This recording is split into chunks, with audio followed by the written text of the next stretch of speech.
మరికొంతమంది నీళ్ళల్లో సగ్గుబియ్యం వేసి ఉడికిస్తే బాగోదనుకున్నప్పుడు అన్ని పల్చటి పాలల్లోనే సగ్గుబియ్యం వేసి ఉడికించి ఒట్టిగా తాగిస్తారు.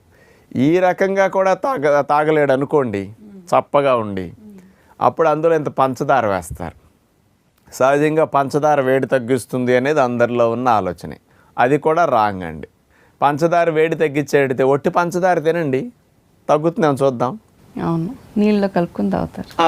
ఇక్కడ సగ్గుబియ్యం అనేది ఒక మెడిసిన్ లాగా వాళ్ళు భావిస్తారు, వేడి తగ్గిస్తుంది అని సైకలాజికల్గా.